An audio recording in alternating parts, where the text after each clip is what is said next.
Hello everyone, welcome back to the channel. पिछली video में हमने देखा फंडामेंटल्स कंप्लीट हो चुका है और चेंज इन पीएसआर स्टार्ट हो चुका है। चेंज इन पीएसआर की पहली वीडियो में हमने क्या पढ़ा? हमने पढ़ा कि रिकॉन्स्टिट्यूशन ऑफ पार्टनरशिप क्या होता है, वो किन किन सिचुएशंस में होता है, और जब भी पार्टनरशिप रिकॉन्स्टिट्यूट होगी तो बिजनेस के ऊपर पार्टनरशिप अकाउंटिंग में क्या क्या इफेक्ट पड़ेगा। तो उसके इफेक्ट्स में सबसे पहला इफेक्ट आता था treatment of change in profit sharing ratio. तो रेशियो जब चेंज होता है फर्म का, तो ऐसे में हमारे पास क्या क्या चेंजेस आएंगे? न्यू रेशियो कैलकुलेट करना पड़ता था, ओल्ड रेशियो होता था, सैक्रिफाइस और गेन को पता कर देते थे। इसको हमने कंप्लीट कर लिया है पिछली वीडियो में। आज की वीडियो में हम कवर करेंगे गुडविल का टॉपिक। गुडविल क्या होती है, कैसे अफेक्टेड होती है और इसका वैल्यूएशन हम कैसे करेंगे। इन तीनों टॉपिक को आज इसकी वीडियो में हम समझेंगे। एक एक करके स्टार्ट करते हैं। तो सबसे पहले हम डिस्कस करते हैं गुडविल होती क्या है। गुडविल क्या है? गुडविल एक इंग्लिश शब्द है। इंग्लिश में इसका नाम हो जाता है good name. Goodwill is a general term which we use in our daily life, and goodwill means good name, image, reputation of a business। तो किसी भी पर्सन की, किसी भी बिजनेस की रेपुटेशन, उसकी इमेज, उसकी मार्केट में जो नेम है, उसको हम बोलते हैं, गुड नेम को बोलते हैं गुडविल। लेकिन ये अकाउंट में रिकॉर्ड हो रही है, तो अकाउंट में रिकॉर्ड होने का मतलब, इसका मतलब यहां पर कुछ और होगा। सो अगर अकाउंटिंग पॉइंट ऑफ व्यू से आप देखें तो हम रेपुटेशन, गुड नेम, ऐसी चीजों को तो अकाउंट्स में रिकॉर्ड ही नहीं करते। हम अकाउंट्स में कोई भी क्वालिटेटिव इंफॉर्मेशन को रिकॉर्ड नहीं करते थे। तो गुडविल कैसे रिकॉर्ड हो रही है? तो गुडविल को हम क्वांटिफाइड करते हैं, इसको मॉनेटरी सेंस में लिखते हैं। कैसे लिखते हैं? तो goodwill is a reputation, is a brand image, it is a name that enables a firm to earn higher profit और higher amount in future as compared to their competitors in the same trade। आपके same trade में आपकी reputation की वजह से अगर आप अपने कॉम्पिटिटर से ज्यादा प्रॉफिट अर्न करते हो तो वो कहलाती है आपकी गुडविल। वो आपने अपनी गुडविल और अपनी बेटर नेम की वजह से एक्स्ट्रा प्रॉफिट अर्न किया। कि सपोज कि एक कपड़े का दुकान थी, एक कपड़े का स्टोर था, एक हमारा रिटेल बिजनेस चल रहा है, एक रिटेल इंडस्ट्री है जहां पर 3 फर्म है। कौन सी 3 फर्म है? एबीसी एक फर्म है, XYZ नाम से दूसरी फर्म है, और PQR के नाम से तीसरी फर्म है। ये 3 बिजनेस हैं और तीनों सेम काम कर रहे हैं। सेम काम क्या कर रहे हैं? तीनों कपड़े बना रहे हैं और कपड़े को सेल आउट कर रहे हैं। कपड़े खरीदना और बेचना इनका काम था। अब ए अर्न करता है प्रॉफिट 2 लाख रुपीस, बी दूसरी फर्म जो हमारी XYZ है ये अर्न कर रही है 5 लाख रुपीस, और जो तीसरी फर्म है ये अर्न कर रही है 10 लाख रुपीस। तो तीनों का अगर हम टर्नओवर देखें तो 2 लाख, 5 लाख एंड 10 लाख है। तो ऐसे में जो तीसरी फर्म है PQR, वो क्या कर रही है? एक्स्ट्रा अमाउंट अर्न कर रही है ओवर इट्स कॉम्पिटिटर्स, अपने कॉम्पिटिटर से, जो कि 2 लाख और 5 लाख अर्न कर रहे हैं। लेकिन ये क्या है? सुपीरियर फर्म है और ये ज्यादा प्रॉफिट अर्न कर पा रही है। क्यों कर पा रही है? Because of their brand name, because of their goodwill, और यही अमाउंट कहलाएगा उनका गुडविल। तो गुडविल क्या हो गया? Goodwill is nothing but a name, it is a reputation which enables a firm to earn higher profits in the future over its competitors in the same trade. Same trade के अंदर अपने competitor से जितना profit हम extra earn कर रहे हैं, it is because of our goodwill, और उसी को अकाउंट्स में हमने गुडविल डिनोट किया है। ठीक है, अब हम देखते हैं कौन कौन से ऐसे फैक्टर्स हैं जो गुडविल को अफेक्ट करते हैं। गुडविल किन किन फैक्टर की वजह से चेंज होती है, क्योंकि गुडविल कांस्टेंट नहीं है, गुडविल चेंजेबल है, कभी बढ़ जाएगी तो कभी कम भी हो सकती है। ठीक है, तो ऐसे में किन फैक्टर्स की वजह से किसी भी बिजनेस की गुडविल पे अफेक्ट आता है? तो सबसे पहला फैक्टर आप देखो, लॉन्गेविटी। कौन कितना पुराना बिजनेस है। आप देखते हो कि कई बार आप टीवी में एडवर्टीजमेंट देखते हो, कोई प्रोडक्ट आता है तो बताते हैं अपने बिजनेस को कि 150 साल पुराना बिजनेस है हमारा, सिंस 1950, सिंस 1857 तब से ये बिजनेस चला आ रहा है। दैट मीन्स ये इतना पुराना बिजनेस है, और हमारे माइंड में भी, यूजर के माइंड में ये इमेज आ जाती है कि भाई इतना पुराना बिजनेस है तो ये बहुत अच्छा कर रहा होगा, तभी इतने सालों से चल रहा है, इनके गुड्स और सर्विसेज इतने बढ़िया होंगे, इतने सेटिस्फैक्टरी होंगे कि आज भी ये बिजनेस रन कर रहा है, इसलिए ये बिजनेस बहुत अच्छा होगा और हम भी इनका प्रोडक्ट खरीदें। तो क्या होगी? गुडविल इंप्रूव हो जाती। तो जितना पुराना बिजनेस उतनी बेटर ब्रांड नेम यानी उतनी बेटर गुडविल इंक्रीज करेगी जैसे जैसे आपकी लॉन्गेविटी बढ़ेगी। आपने देखा लोकेशन, फेवरेबल लोकेशन हो अगर किसी बिजनेस की, अगर एक बिजनेस है जो कि एकदम मेन रोड पर है, आप देखते हो चौराहों पर लगा है, मेन मार्केट में है, ठीक है, या मॉल्स में सिचुएटेड है, तो उसका ब्रांड इमेज यानी उसकी गुडविल जो उसका नेम बनेगा मार्केट में वो ज्यादा बनेगा, उसको प्रॉफिट अर्न करने के चांसेस ज्यादा हैं क्योंकि ज्यादा लोग उसको अप्रोच कर सकते हैं, इजीली रीचेबल होगा, कनेक्टिविटी अच्छी होगी, इसलिए उससे क्या होता है बिजनेस को फायदा मिलता है, उसका प्रॉफिट बढ़ता है, उसकी रेपुटेशन बढ़ेगी। लेकिन अगर वही कोई बिजनेस एकदम गली के अंदर जाके बना हो, आपने एक दुकान खोली जो कि किसी गली के अंदर मोहल्ले के अंदर एकदम पीछे जाके खुली हो, वहां पे रीच करना बहुत डिफिकल्ट है, वहां पे ट्रैफिक जैम लगा रहता है या वहां पर कन्वेंस की फैसिलिटी अवेलेबल नहीं है, तो वहां पे कस्टमर की रीचेबिलिटी बहुत कम हो जाएगी और कस्टमर नहीं पहुंचेगा तो खरीदेगा सामान कौन, नेम ही नहीं बनेगा, ब्रांड नेम ही नहीं बनेगा और इमेज मार्केट में डाउन रहेगी जिसकी वजह से उनका प्रॉफिट भी कम रहेगा। तो favourable location of a business always enables a firm to earn higher profit, और ये क्यों हो रहा है, ये गुडविल को बढ़ा देता है। इसके अलावा आपने देखा एफिशिएंसी ऑफ द मैनेजमेंट, किसी बिजनेस की गुडविल इस पर भी निर्भर करती है कि उस बिजनेस का मैनेजमेंट कैसा चल रहा है। भाई उसके मैनेजमेंट में ही आपस में टकरार होती रहती है, लड़ाई झगड़ा है, कभी हर बार न्यूज़ में आता है, कभी ऐसा ये चल रहा है, यहाँ पे ये प्रॉब्लम है, तो ऐसे में उस मैनेजमेंट की एफिशिएंसी की वजह से उस बिजनेस की गुडविल अफेक्टेड हो जाएगी, उसकी गुडविल डाउन हो जाएगी। लेकिन अगर किसी बिजनेस का मैनेजमेंट बहुत स्मूथली रन कर रहा है और कभी ऐसा नहीं सुनने में आता कि वहाँ पे कोई प्रॉब्लम हो रही है, हर चीज़ स्मूथली वर्क कर रहा है, फंक्शन कर रहा है, तो ऐसे में उसकी एफिशिएंसी बहुत अच्छी होगी और उसकी वजह से कस्टमर ट्रस्ट करता है कि हाँ ये बिजनेस बहुत बढ़िया है और इसका ही प्रोडक्ट हम खरीदें, तो इसलिए उसकी गुडविल बढ़ जाती है। अगर आप देखिए लाइसेंस एक फैक्टर आता है, licenses, if a firm possesses any license, अगर हमारे पास कोई लाइसेंस हो जाता है, जैसे माइनिंग का लाइसेंस मिल गया, हमें कोई स्पेशल प्रोडक्ट को इंपोर्ट करने का लाइसेंस मिल गया कि ये प्रोडक्ट मैं ही इंपोर्ट कर सकता हूं, तो और कोई नहीं कर पाएंगे, तो ऐसे में कस्टमर को लगता है भाई ये लाइसेंस या ये राइट सिर्फ इस बिजनेस के पास है तो ये बिजनेस बहुत ही बढ़िया होगा, तो इससे क्या होता है उसकी गुडविल इंप्रूव करती है। या अदर कोई राइट मिल जाए, other rights like patents, copyrights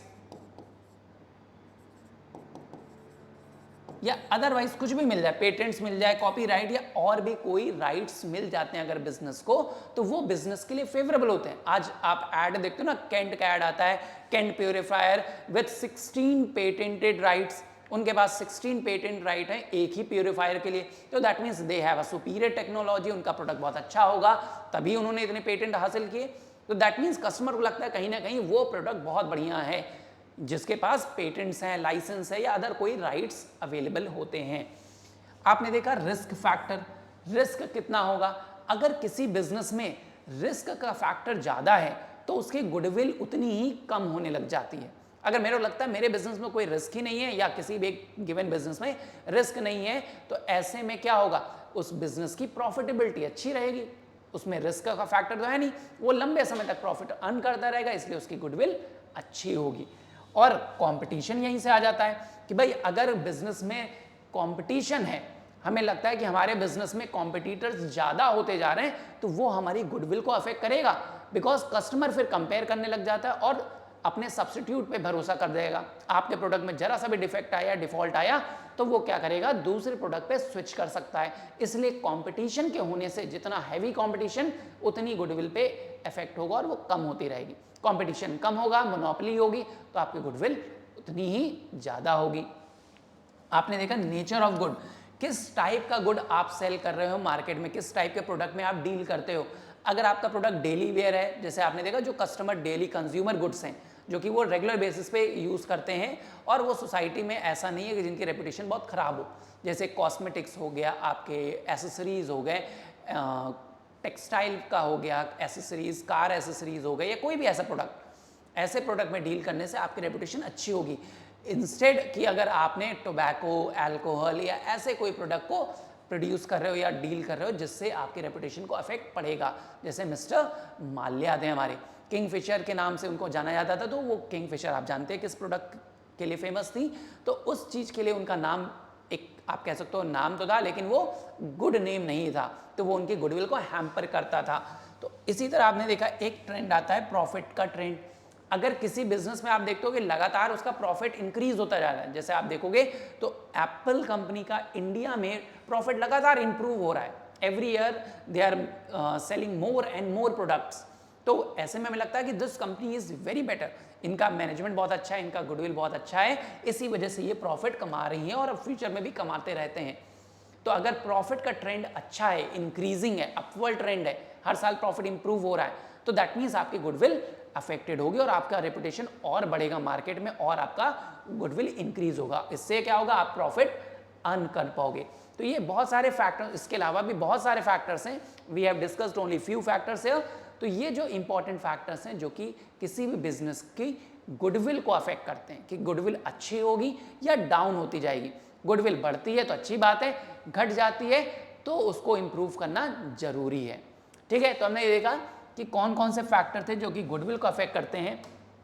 अब इसके बाद हम देखेंगे कि गुडविल कितने टाइप की होती है। तो हमारे अकाउंटिंग के मेथड में आप देखोगे तो गुडविल को दो पार्ट्स में डिवाइड किया गया, दो टाइप की गुडविल होती है। देयर आर क्लासिफिकेशन जहां पे दो टाइप की गुडविल बोलेगी। पहली बोली गई है परचेज गुडविल। अब ये परचेज गुडविल क्या होती है? परचेज गुडविल जो कि हम गुडविल को परचेज करते हैं। अब आप कहोगे सर गुडविल तो इंटैंजिबल होती है, दिखती नहीं, तो हम खरीदते कैसे? बिल्कुल सही, अगर कोई बिजनेस को हम खरीदते हैं, देखिए परचेज गुडविल कब खरीदी जाती है और कब बेची जाती है? जब हम बिजनेस को कोई मतलब किसी भी बिजनेस को खरीदते हैं या बिजनेस को सेल ऑफ करते हैं। बिजनेस को खरीदते या बेचते समय ये गुडविल आती है। बिजनेस को खरीदते समय मान लीजिए एक फर्म ने दूसरे फर्म के बिजनेस को खरीदा। हमारी एक फर्म थी एबीसी लिमिटेड, एक सेकेंड, एबीसी लिमिटेड सपोज थी।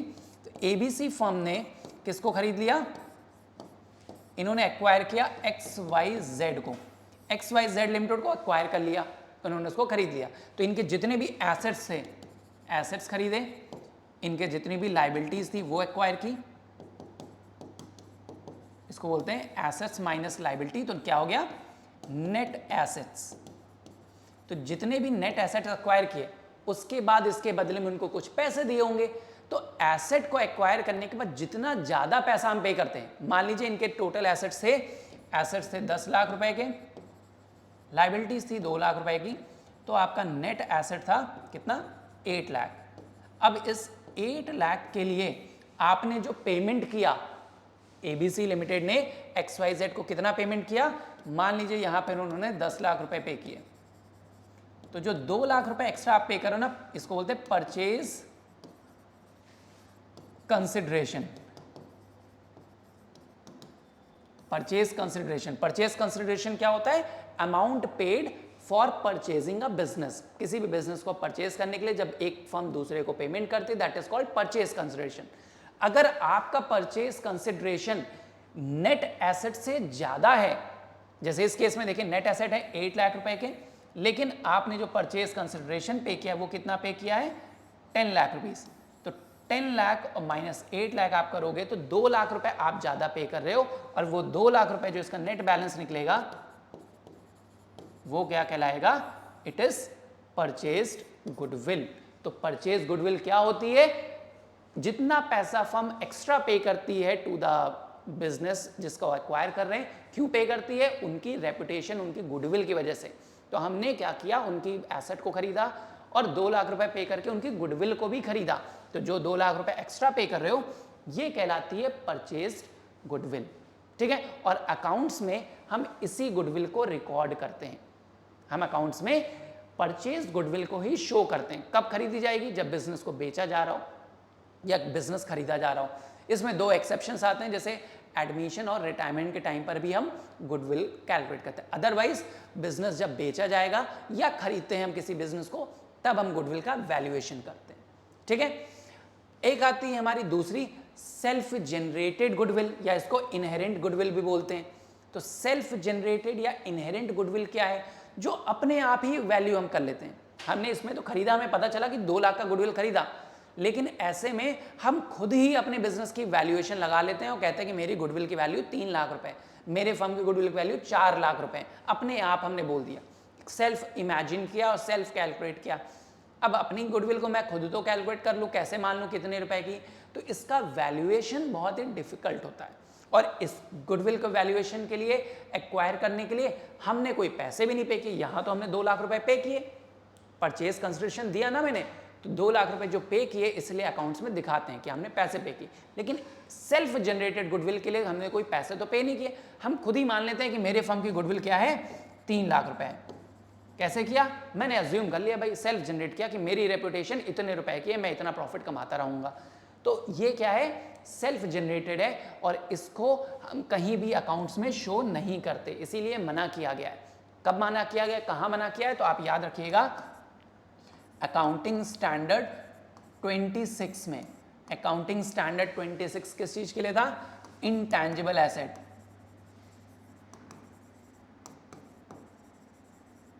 ये क्लास 11 में आप लोगों ने पढ़ा होगा। एएस अकाउंटिंग स्टैंडर्ड 26 के अंदर ये बोला गया है कि भाई गुडविल में जो हम वैल्यूएशन करेंगे और रिकॉर्ड करेंगे वो किसके बेसिस पे, purchase goodwill. Self generated goodwill को हम नहीं शो करेंगे। अकाउंटिंग स्टैंडर्ड तो था इंडियन अकाउंटिंग स्टैंडर्ड के हिसाब से 38, ये भी याद रखिएगा, इंडियन अकाउंटिंग स्टैंडर्ड 38 के अंदर ये बोला गया है।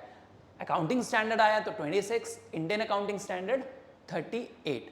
ठीक है, क्या बोला गया है कि हम अकाउंट्स में परचेज गुडविल को रिकॉर्ड करते हैं और सेल्फ जनरेटेड गुडविल को रिकॉर्ड नहीं करते। ठीक है, अब आते हैं ये गुडविल कैलकुलेट कैसे होगी। तो मेथड ऑफ वैल्यूएशन हम देखते हैं। तो मेथड ऑफ वैल्यूएशन हमारे पास कितने होते हैं, 3 मेथड हैं। गुडविल को निकालने के 3 तरीके हैं। मेथड 4 भी बोलते हैं, कई जगह आप देखोगे 4 होंगे, लेकिन होते 3 है, उसको 4 पार्ट में डिवाइड किया गया है। देखिए, सबसे पहला आता है average profit method, then we have super profit method, then we have capitalisation method. Capitalisation method can be further divided into capitalisation of average profit and capitalisation of super profit method. तो हमारे पास total कितने method हो गए, 3 method हैं, लेकिन कई जगह पर इनको अलग अलग दिखाया जाता है कि capitalisation of super profit, capitalisation of average profit, इसलिए ये 4 मेथड बन जाते हैं।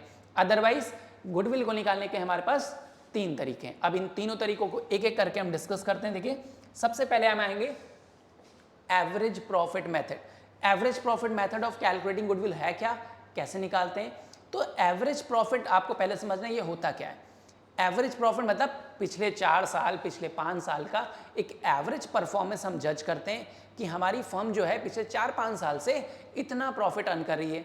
उसके बेसिस पे भाई एवरेज निकाल लो और आगे कितने सालों तक ये प्रॉफिट अर्न करती रहेगी, सेम प्रॉफिट, तो हम उसके बेसिस पे गुडविल कैलकुलेट करते हैं। तो ऐसे में गुडविल का फॉर्मूला क्या होता है एवरेज प्रॉफिट मेथड से, अगर आप फॉर्मूला देखोगे तो goodwill is equals to average profit multiplied by number of year purchases. So average profit multiplied by number of years purchases.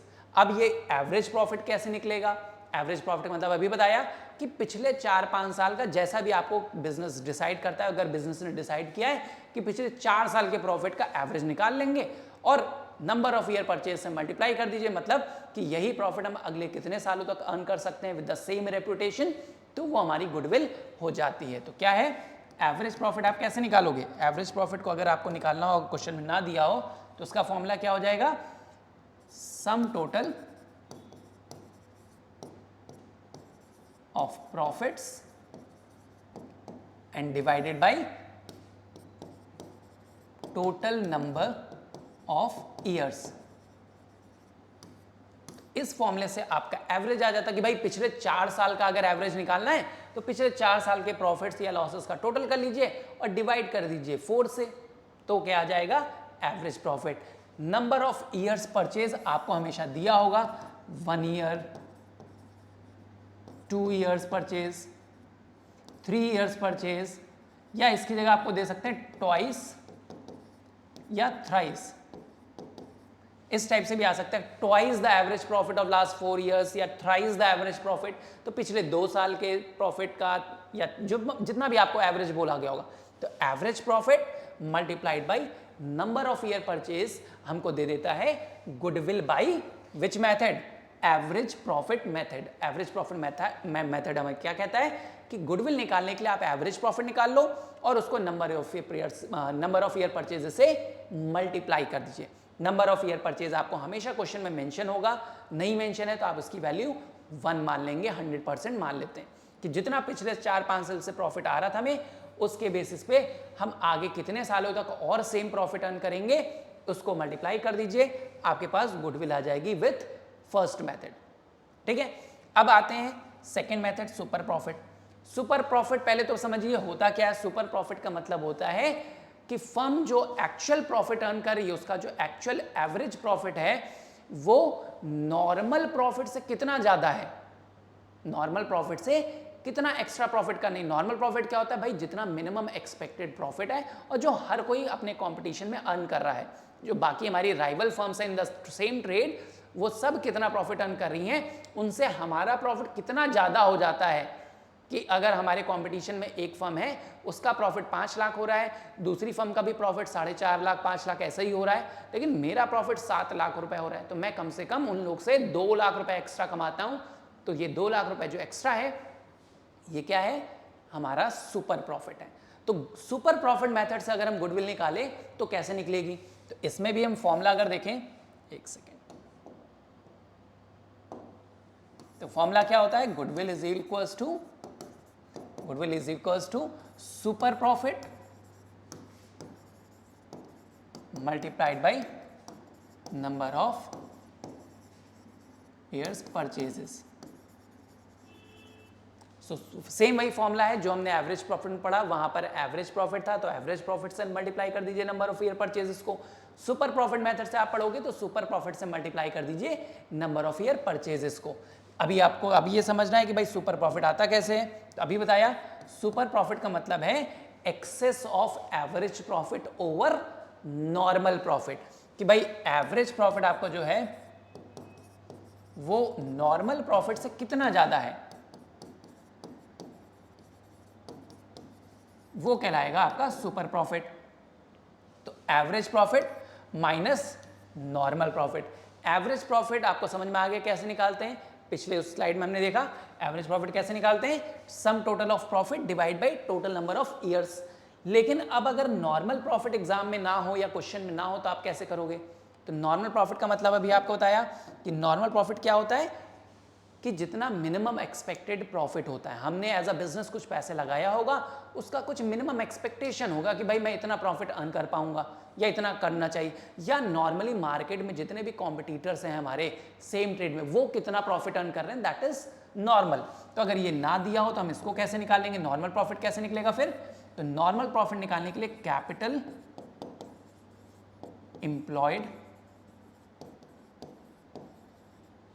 Multiplied by NRR। ये NRR क्या होता है अभी बताते हैं, upon 100।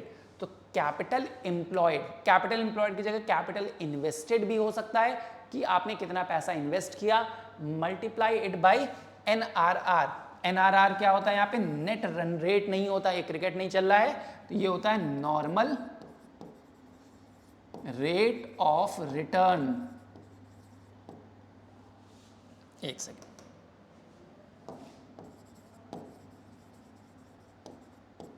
Normal rate of return, minimum expected amount of profit that a firm aspects, कि आपने भाई अगर इतना पैसा लगाया है तो उसका एक मिनिमम एक्सपेक्टेड रेट होगा जो कि आप एक्सपेक्ट करोगे 10%, 20%, 15% की इतना तो रिटर्न मिलेगा ही मिलेगा। NRR की जगह आपको लिखा हो सकता है expected rate of return, expected annual return, या ऐसा कोई भी एक्सपेक्टेड या एक्चुअल रिटर्न के फॉर्म में आ जाए, जो कि ये हमेशा परसेंटेज के फॉर्म में दिया होगा, ये हमेशा परसेंटेज में दिया होगा कि इतना परसेंट रिटर्न हम एक्सपेक्ट करें, तो that is your NRR। Capital employed मतलब कितना आपने पैसा लगाया बिजनेस में। अब अगर मान लीजिए आपको पता ही नहीं आपने कितना पैसा लगाया, कैपिटल एम्प्लॉयड आपको निकालना पड़े, तब कैसे निकालेंगे, तो कैपिटल एम्प्लॉयड निकालने के लिए हमारे पास 2 तरीके होते हैं, एक होता है एसेट साइड, एक होता है लायबिलिटी साइड की इंफॉर्मेशन। तो पहला होता है जैसे आपके पास कैपिटल्स, टोटल कैपिटल लिख लीजिए, टोटल कैपिटल कितनी है और प्लस रिजर्व्स या plus accumulated profits and losses.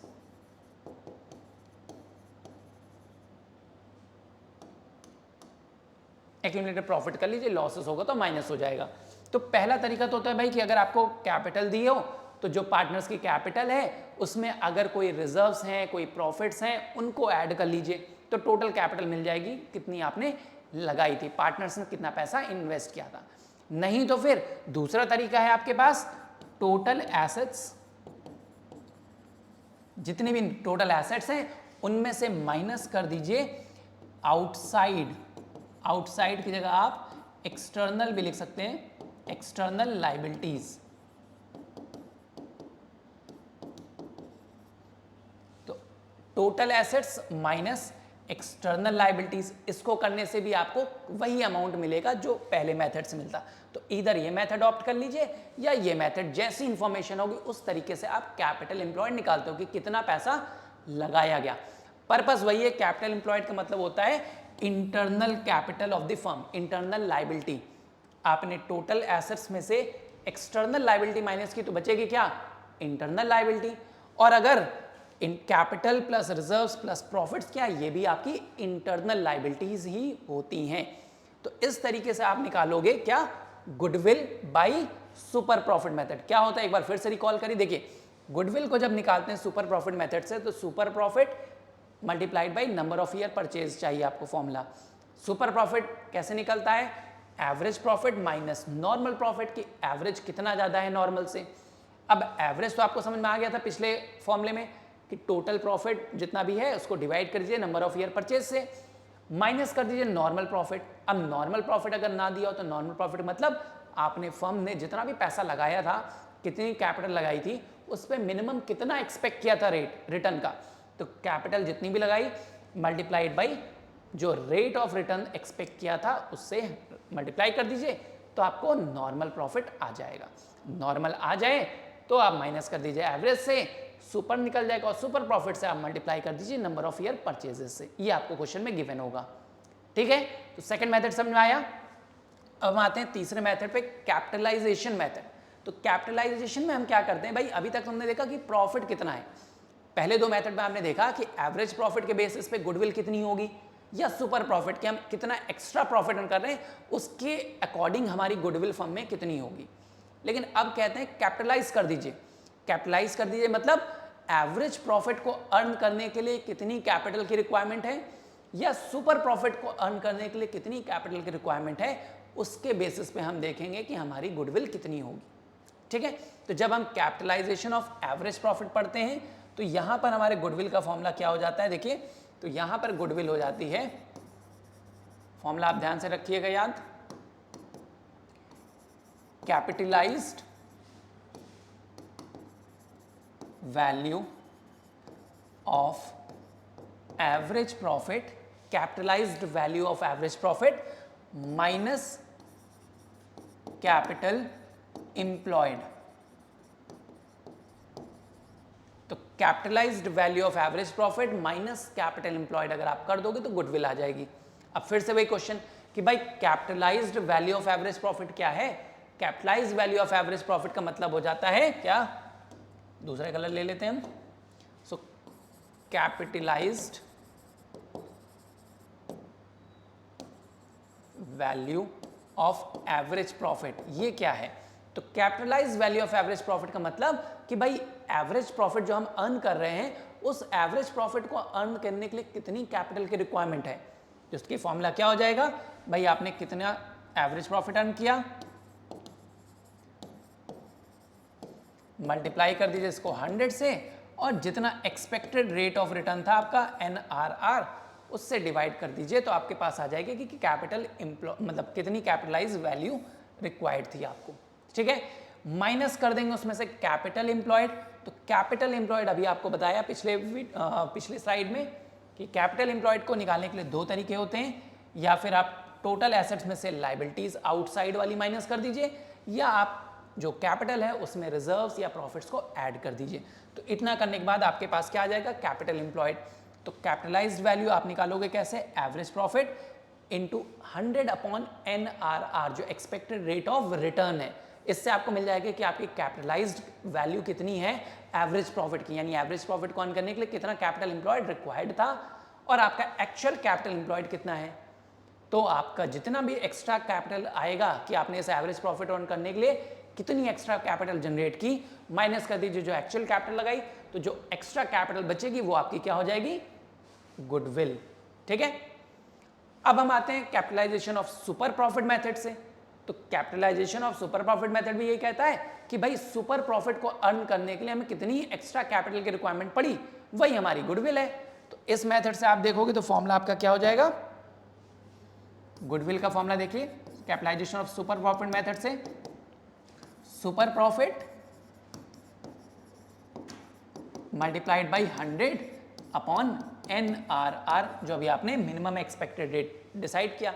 तो भाई सुपर प्रॉफिट आपको पता है कैसे निकालते हैं, average profit minus normal profit करते हैं। पिछले वीडियो में अभी हमने पिछले साइड में देखा ना, तो average profit minus normal profit कर देंगे तो सुपर आ जाएगा, into 100 upon NRR, minimum expected rate कितना है। तो इसमें इसी फॉर्मूले से आपको डायरेक्ट गुडविल पता चल जाएगी। तो हमें बेसिक आपने देखा कि गुडविल को निकालने के लिए फॉर्मूले पहले तो याद होने चाहिए। तीनों मेथड से फॉर्मूले देख लीजिए। पहले मेथड से हमारा एक बार फिर से हम देखते हैं। पहले मेथड एवरेज प्रॉफिट से आपका फॉर्मूला क्या है गुडविल निकालने का, average profit into number of year purchase. Super profit method से फॉर्मूला क्या है, super profit into number of year purchase. Capitalisation of average profit method से फॉर्मूला क्या है, goodwill is equals to capitalised value of average profit minus capital employed. और super profit का capitalisation अगर करेंगे तो फॉर्मूला क्या बन जाता है, goodwill is equals to super profit into 100 upon NRR। तो अगर आप ओवरऑल देखिए तो गुडविल के किसी भी मेथड से आपको आंसर निकालना हो तो आपको बेसिक तीन ही चीज चाहिए। क्या चाहिए, एवरेज प्रॉफिट, ये आपको निकालना आना चाहिए। देन सेकेंड अगर हम देखें तो नॉर्मल प्रॉफिट और सुपर प्रॉफिट। अगर आपको ये तीन चीजें निकालनी आ गई, तीनों के फॉर्मूले याद होने चाहिए। एवरेज प्रॉफिट कैसे निकलता था, sum total of profit divide by number of year. Normal profit कैसे निकलता है, capital employed into 100 NRR upon 100। और सुपर प्रॉफिट कैसे निकलता है, एवरेज और नॉर्मल को आपस में माइनस कर दीजिए। तो अगर ये तीन चीजें आ गई तो आपको ये मेथड भी आ जाएंगे। तो पहले इन तीन चीजों को कैलकुलेट करेंगे और उसके बाद फॉर्मूला याद होना चाहिए, तब जाके आप गुडविल कर पाओगे। तो इसको ध्यान से देखिएगा, ठीक है। तो आज हमारा ये टॉपिक रहा, हमने गुडविल को डिस्कस किया, गुडविल है क्या चीज और इसको कैसे वैल्यूएशन करते हैं, कैसे इसको कैलकुलेट करते हैं। तो इनके फॉर्मूले याद करिए। नेक्स्ट वीडियो में हम इसका एक सॉल्यूशन करके दिखाएंगे, इनके हर एक फॉर्मूले को प्रॉपर्ली एक्सप्लेन करेंगे with the help of example. तो till then keep studying and wait for the next video. Will meet again, bye bye.